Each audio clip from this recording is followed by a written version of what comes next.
ఎన్నికల ముందు కాంగ్రెస్ పార్టీ చేసిన ప్రాపగండా మనందరికీ గుర్తుండాలి.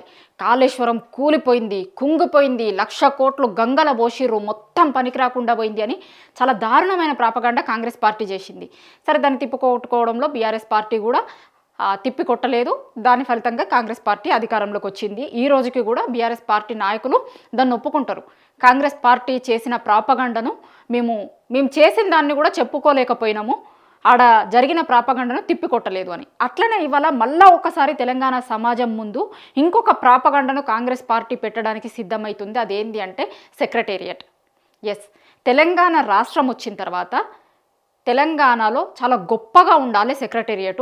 గతంలో పాతగా ఉన్న సెక్రటేరియట్కి ఇప్పుడు ఒకవేళ ఏదన్నా వేరే రాష్ట్రాల నుంచి సీఎంలు వచ్చినా కూడా, లేదు అంటే ఇంకొక ఏదన్నా అఫీషియల్స్ వచ్చినా, వేరే దేశాలకు సంబంధించినటువంటి వాళ్ళు ఎవరన్నా వస్తే కలవడానికి వస్తే కనుక పాత సెక్రటేరియట్, అంతకుముందు ఉన్న సెక్రటేరియట్ ఒక కాన్ఫరెన్స్ హాల్ లేదు అంటే అన్ని జిల్లాలకు సంబంధించి జిల్లా కలెక్టర్లందరినీ కూడా సెక్రటేరియట్లో ఒక మీటింగ్ తీసుకుందామంటే గతంలో ఎట్లుండే అంటే ఎన్సీఆర్ హెచ్ఆర్డీలను లేకపోతే ఇంకొక దగ్గరనో ఆ మీటింగ్లన్నీ పెట్టుకునేటోళ్ళు. ఎందుకంటే అంత పెద్ద కాన్ఫరెన్స్ హాళ్ళు లేవు, లేదు అంటే అంతమంది వస్తే అక్కడ సెక్రటేరియట్లో కనీస సదుపాయాలు లేవు అనేటువంటి దాంతో తెలంగాణ రాష్ట్రం వచ్చిన తర్వాత చేసిన పనులలో ఒకటి ఏంటి అంటే తెలంగాణ సెక్రటేరియట్ను అత్యంత గొప్పగా తీర్చిదిద్దుకుందాము, అత్యంత గొప్పగా కట్టుకుందాం. కలెక్టర్ల కాన్ఫరెన్స్లు పెట్టుకోవాలన్నా, లేదు అంటే వేరే రాష్ట్రాలకు సంబంధించి ఎవరన్నా వచ్చినా కూడా మనం ఇన్వైట్ చేసి మాట్లాడే ప్లేస్ అది కాబట్టి మన రాష్ట్రానికి సంబంధించి ఒక చిహ్నంగా ఉంటుంది అది. సో అంత గొప్పగా సెక్రటేరియట్ కట్టుకుందాము అని మాజీ సీఎం కేసీఆర్ చాలా సందర్భాల్లో చెప్పేటోడు. దానికి తగ్గట్టుగానే తెలంగాణ రాష్ట్రం వచ్చిన తర్వాత సెక్రటేరియట్ని కట్టిరు. ఒక్కసారి మనం సెక్రటేరియట్, పాత సెక్రటేరియట్ అంటే ఇప్పుడు వీళ్ళు చేస్తున్న ప్రాపగండా చేస్తున్నారు కదా, పెచ్చులు ఊడిపోయినాయి, మొత్తం కూలుతుంది, కుంగిపోతుంది అని, దానికంటే ముందు ఒక్కసారి సెక్రటేరియట్ ఎట్లుండేనో చూడుర్రి. ఇది హుస్సేన్ సాగర్ తీరాన అత్యంత అద్భుతంగా సెక్రటేరియట్ కట్టిరు. ఇది దాని ఇనాగ్రేషన్ అప్పుడు ప్రభుత్వం రిలీజ్ చేసింది సెక్రటేరియట్. ఇటు బుద్ధుడు, వెనకాల వైపు ఇక్కడ కనిపిస్తుంది కదా అంబేద్కర్ స్టాచ్యూ, ముందు అమరవీరుల స్తూపం. ఇవన్నీ వచ్చేటట్టు ఇవన్నింటిని కూడా ఇప్పుడు ఈ అమరవీరుల స్తూపం, అంబేద్కర్ స్టాచ్యూ కూడా బీఆర్ఎస్ ప్రభుత్వం ఉన్నప్పుడు చేసినవే. వీటితో పాటు ఇట్లా సెక్రటేరియట్ని కూడా కట్టిరు, అద్భుతంగా సెక్రటేరియట్ని కట్టిరు. హుస్సేన్ సాగర్ నుంచి చూస్తే ఇదే నైట్ వ్యూకి సంబంధించింది. ఇట్లా సెక్రటేరియట్ ఉండే. దీన్ని ఏమన్నారు ఆ రోజు? అప్పుడు బీజేపీకి సంబంధించిన కొంతమంది నాయకులు కూడా మేము అధికారంలోకి వస్తే ఈ తూమ్స్ పగలగొడతాము అని అన్నారు కదా, అవి కూడా చూసినాం మనం. దాని తర్వాత ఇప్పుడు ఏం జరుగుతుంది అంటే కాంగ్రెస్ పార్టీ అధికారంలోకి వచ్చింది తెలంగాణలో.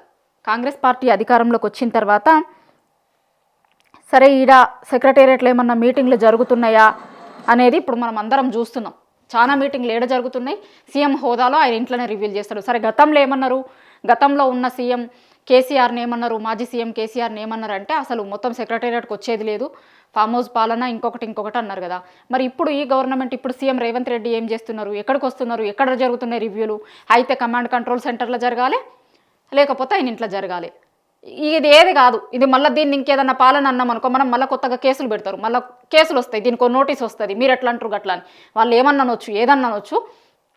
సరే, గతంలో ఫామ్ హౌస్ పాలన అది ఇది అని అనొచ్చు. కానీ ఇప్పుడు ఏం పాలన నడుస్తుంది? మరి సెక్రటేరియట్కి వచ్చి పాలన కొనసాగిస్తురా, సెక్రటేరియట్లో రివ్యూలు జరుగుతున్నాయా అంటే తెలంగాణ సమాజం అంతా కూడా చూస్తుంది. ప్రతిసారి ఏ రివ్యూ అయినా సరే జూబ్లీహిల్స్లో సీఎం రేవంత్ రెడ్డి ఇంట్లో మీటింగ్ అవుతుంది. అది పార్టీ మీటింగ్ కావచ్చు, ప్రభుత్వానికి సంబంధించిన మీటింగ్ కావచ్చు, ఏదన్నా కావచ్చు. సరే, ఇంక కొంచెం ఎక్కువ మందితో జరిగే మీటింగ్ ఏమైనా ఉందా అంటే అది ఆయన ఇంటికి దగ్గర కాబట్టి కమాండ్ కంట్రోల్ సెంటర్లో మీటింగ్లు పెడుతున్నారు. మనం చూస్తున్నాం 1 year నుంచి కూడా రేవంత్ రెడ్డి అధికారంలోకి వచ్చిన తర్వాత వాళ్ళు పాలనలో కొనసాగిస్తున్నారు, మనందరం కూడా చూస్తున్నాం. అయితే మొన్న ఏమైంది అంటే ఇది ఇప్పుడు సెక్రటేరియట్ మొత్తం పెచ్చులు ఊడిపోయింది. ఒక ఫ్లోర్లో ఒక దగ్గర ఇగో ఇక్కడే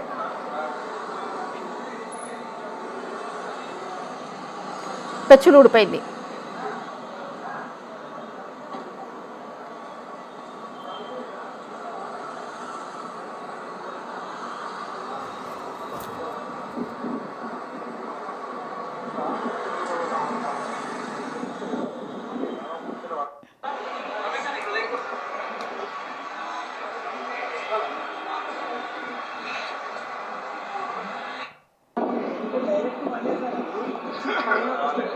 ఇది వెహికల్ పెచ్చులు ఊడిపోయి వెహికల్ మీద పడ్డది, వెహికల్ డ్యామేజ్ అయింది.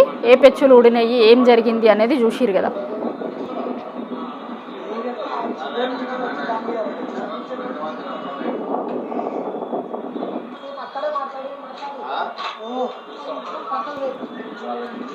ఈయన వెహికల్ డ్యామేజ్ అయింది, పైనుంచి పెచ్చులు ఊడిపడి.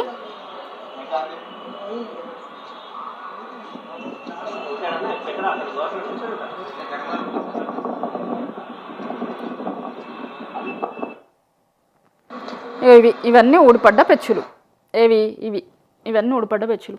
ఇక్కడనే తెలంగాణ సమాజానికి ఒక అనుమానం వస్తుంది. ఏంది అంటే, చాలా రోజుల నుంచి చెప్పారు అంతకుముందు. సరే, కాంగ్రెస్ అధికారంలోకి వచ్చిన తర్వాత అక్కడ చాలా మార్పులు చేర్పులు చేసిరు.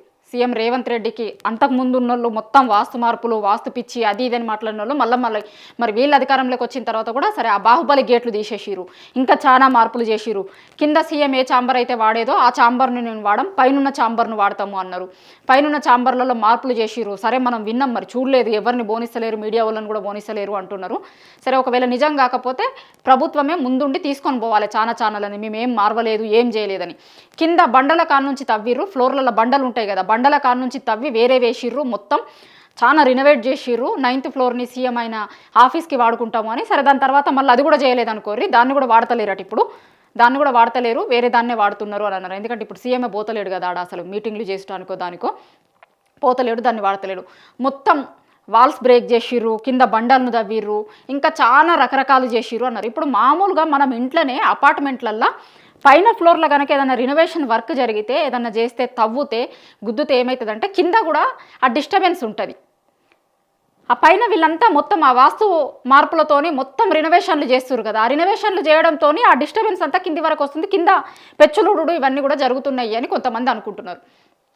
పైన మొత్తం బండల కాడ నుంచి తవ్వుతురు. సరే, గతంలో సీఎం రేవంత్ రెడ్డి కూడా అన్నాడు కదా, ఎందుకు తవ్విరో మరి అవి కూడా, కానీ ఏదేదో లంక బిందెలు ఉన్నాయి అని వస్తే ఖాళీ బిందెలు కనిపిస్తున్నాయి అని. మరి నిజంగా ఏమైనా సెక్రటేరియట్లో లంక బిందెలు ఉన్నాయని చేసిర్రా, ఏం చేసిరో తెలియదు. కానీ అది ఇప్పుడు ఈ మొత్తం సెక్రటేరియట్కు మొత్తం క్రాక్స్ వచ్చినాయి, పగుళ్ళు వచ్చినాయి, ఇది వచ్చినాయి అంటారు. పైన మొత్తం రినోవేషన్ వర్క్ చేస్తుర్రు. రోజు చాలా నెలల నుంచి మొత్తం వర్క్ నడుస్తుంది, పైన ఫ్లోర్లలో మొత్తం వర్క్ నడుస్తుంది. వర్క్ నడిస్తే అదంతా డిస్టర్బెన్స్ కిందకి కూడా అవుతుంది కదా.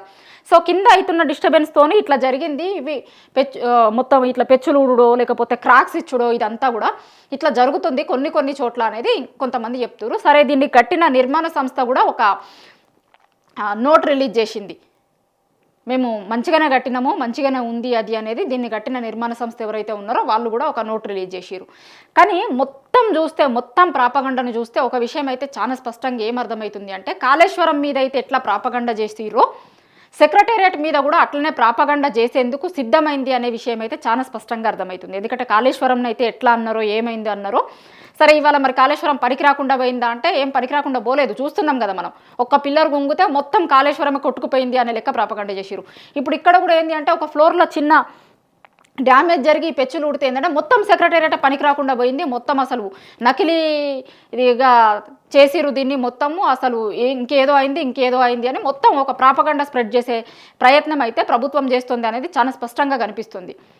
మొత్తం పైన వర్క్ జరుగుతున్నప్పుడు ఖచ్చితంగా కింద కొంత పగుళ్ళు అది ఇది వస్తాయి, కానీ దాన్ని అంతటిని కూడా పక్కదారి పట్టించేందుకు మొత్తం అసలు ఏమో జరిగింది, ఇది నాణ్యత లేకుండా కట్టిర్రు, ఇట్లా కట్టిర్రు, అట్లా కట్టిర్రు అని చెప్పి మొత్తం సెక్రటేరియట్ కూడా ఇప్పుడు మొత్తం కూలుతుంది మొత్తం. ఇప్పుడు ఈ ఫ్లోర్ కూలింది, ఆ ఫ్లోర్ కూలింది, ఇండ్ల బండలు పోయినాయి, ఇండ్ల గోడలు పోయినాయి, అది ఇది అని చెప్పి మళ్ళీ ఒకసారి ప్రాపగండా చేసి జనాల్ని నమ్మించే ప్రయత్నం కాంగ్రెస్ ప్రభుత్వం చేస్తుంది. తెలంగాణ ప్రజలు అన్నీ కూడా గమనించుకోవాలి, ఖచ్చితంగా జాగ్రత్తగా ఉండాల్సినటువంటి అవకాశం అయితే ఉంది. ఎందుకంటే గతంలో కూడా గిట్లనే కాళేశ్వరం గురించి మాట్లాడినప్పుడు కొంతమంది తెలంగాణ ప్రజలు నమ్మిర్రు కాబట్టి ఇప్పుడు మళ్ళీ ఒకసారి సెక్రటేరియట్ విషయంలో సెక్రటేరియట్ కూడా సేమ్ ఇట్లనే మొత్తం కూలుతుంది, సెక్రటేరియట్ మొత్తం కూలింది అని చెప్పే ప్రయత్నం చేస్తారు. కాబట్టి తెలంగాణ ప్రజలందరూ కూడా తస్మాత్ జాగ్రత్త.